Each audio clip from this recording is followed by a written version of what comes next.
नमस्कार, आप जुड़ चुके हैं जम्मू कश्मीर हाइलाइट्स के साथ। मैं इस वक्त जगती कॉलोनी में मौजूद हूँ।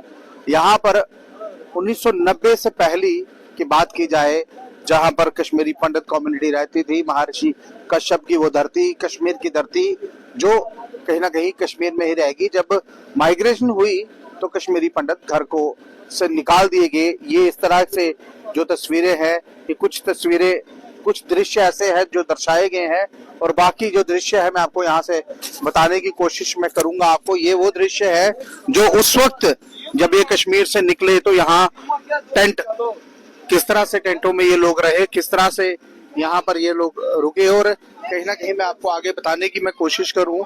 ये सारी वो कथाएं हैं, ये सारी वो गाथाएं हैं जो इस वक्त यहाँ पर लिखी गई है। ये वो चीज है जो देखिए 1339 की अगर बात की जाए या 1339 की बात की जाए, ये इसलिए बोल रहा हूँ क्योंकि ये सारी वो चीजें हैं जो कश्मीरी पंडितों से जुड़ी हुई चीजें हैं, और सारे ये वो मंदिर हैं जो कहीं ना कहीं कश्मीर में इस वक्त तोड़ दिए गए हैं। या होंगे या नहीं होंगे, क्योंकि कुछ लोग ऐसा भी कहते हैं कि हमारे घर में आज भी ऐसी चटाई पड़ी हुई है, ऐसा छज पड़ा हुआ है, ऐसी चीजें पड़ी हुई हैं जो आज भी वैसी ही हैं। ये कुछ लोग कहते हैं, लेकिन यहाँ पर जो चीजें यहाँ पर बोली गई हैं, दिखाई गई हैं, लेकिन इसमें कुछ मुस्लिमकरण के नारे भी लिखे गए हैं, मुस्लिम नारे भी बीच में है। और वो नारे, ये देखिए, ये जो चीज है, ये देखिए, ये फोकस जो है, इसको पढ़ने की कोशिश कीजिएगा। ये सारी वो चीजें हैं जो इसमें लिखी गई हैं, और वो ऐसी चीजें हैं। देखिए, जब ये लोग कश्मीर में रहते थे उस वक्त इस तरह के मंदिर हुआ करते थे, इस तरह के मंदिर हुआ करते थे, ये मंदिर, वो मंदिर, ये मंदिर हुआ करते थे। लेकिन जब इन मंदिरों को तोड़ा गया, कश्मीर से विस्थापित किया गया, ये वो लोग हैं जब कश्मीर से ये लोग निकाले गए। और कहीं ना कहीं आज ये जो यहाँ पर आज दूसरा दिन है हवन का, ये हवन यहाँ किया जा रहा है, उन लोगों की याद में किया जा रहा है जो लोग कहीं ना कहीं इस दुनिया से जा चुके हैं। और देखिए, ये माता खीर भवानी का वो मंदिर है जो कहीं ना कहीं आज भी प्रसिद्ध मंदिर आज भी वहां पर है, और बहुत से ऐसे मंदिर हैं जो आपको दिखाई देंगे। इन होर्डिंग्स में हम दिखाने की जो कोशिश है वो कर रहे हैं। ये सारे वो दृश्य हैं जो हम आपको दर्शाने की कोशिश जो है वो कर रहे हैं। लेकिन आज क्या इन चीजों से या इन चीजों को वापस लाने की कोशिश की जाएगी? क्या ये चीजें वापस आएंगी? देखिए, आज 19 तारीख तक अगर कहा जाए, इन लोगों को याद किया जा रहा है, यहाँ पर यज्ञ करवाया जा रहा है। और आम जगती की बात की जाए, बाहर से भी कश्मीरी पंडित कम्युनिटी के जो लोग हैं वो यहाँ आए हुए हैं।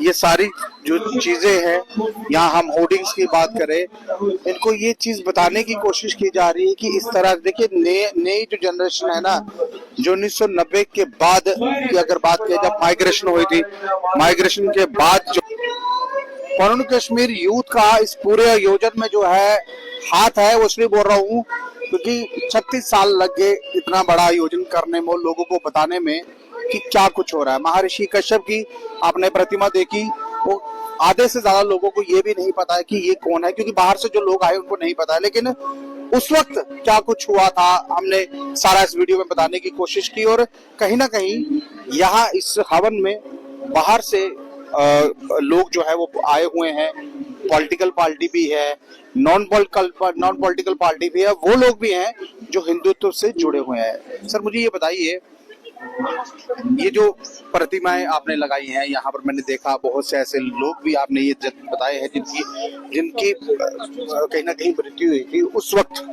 शहीद हुए थे। वो मृत्यु नहीं बोलूंगा मैं, माफ कीजिएगा, शहीद हुए थे। और आज आप जताने की कोशिश कर रहे हैं, जेनजी को बताने की कोशिश कर रहे हैं, यूथ को बताने की कोशिश कर रहे हैं, ऐसा कुछ हुआ था। धन्यवाद गुलशन जी, मेरा सौभाग्य कि आप हमारे बीच में आज उपस्थित हैं।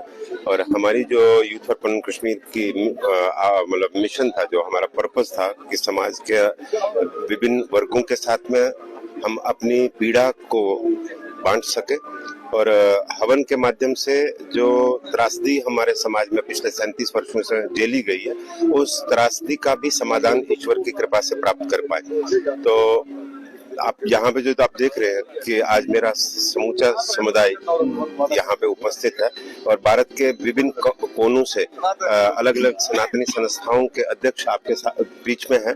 कोई शिवसेना से है, कोई सनातन की और किसी परंपरा को मानने वाला है, और पूरे भारत के जितने भी आज स्टेट्स हैं उन हर स्टेट्स के हर डिस्ट्रिक्ट की आज आप यहाँ पे भागीदारी देख रहे हैं। मेरे दर्द की पीड़ा जन जन तक पहुंचाने का जो हमने बीड़ा उठाया था यूथ फॉर पन कश्मीर के बैनर के नीचे, आज हम लोग उसमें कामयाब हुए हैं। वर्षों की मेहनत है इस कार्यक्रम को करने के पीछे। अगर आप देखेंगे तो हमारा 15 वर्ष का इतिहास है यूथ फॉर पन कश्मीर की। अगर हम बात करते हैं तो यूथ फॉर पन कश्मीर के जो चेयरमैन है राहुल जी का, उनका विजन जो था कि कश्मीरी समुदाय की जो पीड़ा है, खास करके कश्मीरी विस्थापित समुदाय की पीड़ा, इस पीड़ा को हम भारत के विभिन्न सनातनी समुदाय के लोगों तक भी पहुंचाए, और हम लोग आज कामयाब हुए हैं। हमारा संघर्ष रंग लाया है और अभी ये आयाम नहीं है, यहाँ पे समाप्ति नहीं है। कल का दिन भी हमारा यज्ञ के साथ में बीतेगा, और कल 3 बजे के बाद जब हम अपना रथ यात्रा के माध्यम से भ्रमण करेंगे बाहर की तरफ,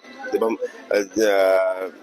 जगती से बाहर निकलेंगे रथ यात्रा के स्वरूप में, और उस रथ पे आप देखेंगे कई दिगंबर होंगे, कई मठाधीश होंगे जो उस रथ की शोभा बढ़ाएंगे, और वो रथ यात्रा यहाँ से निकलते हुए जब लौट के वापस आएगी, मुझे पूरा विश्वास है कि हमारी सरकार तक हमारी पीड़ा की आवाज पहुंच चुकी होगी। मुझे एक चीज आपसे पूछनी है, देखिए यहाँ बाला साहब ठाकरे साहब जो थे शिवसेना के अध्यक्ष, उस वक्त उन्होंने कहीं ना कहीं मलम लगाया कश्मीरी पंथों को जब बहुत ज्यादा जरूरत थी, जब सरकारें हाथ खड़ा कर चुकी थी। उनकी प्रतिमा है गुरु नानक देव। मेरा समुदाय 7 बारी इससे पूर्व कश्मीर से विस्थापित हुआ, और कई बारी विस्थापित के टाइम पे कई महानुभावों ने, कई संतों ने हमारे समुदाय का संरक्षण किया है। मैं तेग बहादुर साहब की अगर बात करूं, गुरु तेग बहादुर जी का एहसान मेरा पूरा सनातन, खाली कश्मीरी विस्थापित जो समाज आपके सामने खड़ा है, यही क्षत्रिय विकसित विस्थापित समाज, खाली यही इनका ऋणी नहीं है, मेरा पूरा सनातन ऋणी है अपने गुरु तेग बहादुर जी का। और उसको हम बार बार अपने समाज के नई पीढ़ी तक भी पहुंचाते हैं कि उनका क्या योगदान था। आज अगर हम जीवित हैं तो इन हमारी इस मतलब आज हम जो हैं अवेलेबल, अगर मैं बोलूं भारत में सनातन, तो उसमें इन संतों का भी बहुत बड़ा योगदान था। और रही बात 1990 के दशक के बाद की, बाबा साहब के बारे में मेरा रोम रोम नमन करता है बाबा साहब को। और मेरे नई जनरेशन की अगर हम बात करें तो इस नई जनरेशन में अगर आज साक्षरता आपको दिख रही है, आज अगर आपको अंजल की व्यवस्था दिख रही है, तो उसमें बाबा साहब का बहुत बड़ा रोल। उस चीज को तो बुलाया नहीं जा सकता, क्योंकि विस्थापन के बाद जब हमारे पास जम्मू में व्यवस्था नहीं थी शिक्षा की, तो महाराष्ट्र ही एक ऐसा राज्य बना जिसमें बाबा साहब का आशीर्वाद हमें प्रदान हुआ, और उसमें आज हमारे कई डॉक्टर्स, कई इंजीनियर समाज में हैं, और हजारों की संख्या में हमारे वो भाई बहन हैं जिन पे इनका हाथ रहा।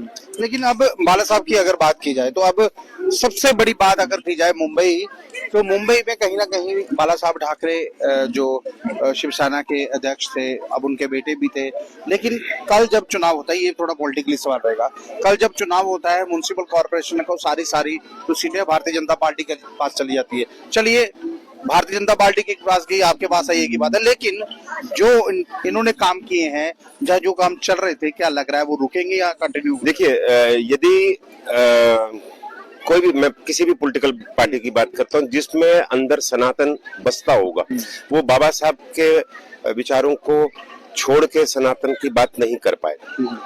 कल वो कमल की बात हो, कल वो मशाल की बात हो, या किसी और की बात हो, अगर उसके अंदर, उस नेता के अंदर सनातन होगा, तो वो बाबा साहब के विचारों को तज ही नहीं सकता, त्याग ही नहीं सकता।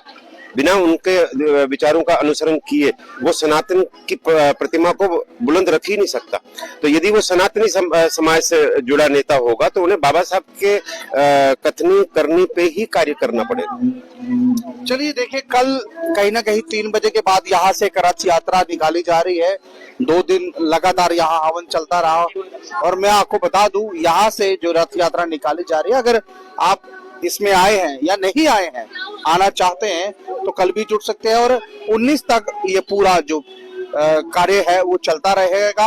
अगर आप यहाँ पहुंचते हैं, मैं आपको पहले ही बता दूं, ऐसी ऐसी चीजें मिलेंगी, ऐसी ऐसी चीजें देखने को मिलेगी जो आपने नहीं देखी है, वो यहीं पर मिल सकती है, क्योंकि 36 साल लग गए इस सारे योजना को बनाते बनाते। बहरहाल इस खबर पर आपकी क्या राय है, आप अपनी राय रखिएगा, इस वीडियो को शेयर कीजिएगा। नमस्कार।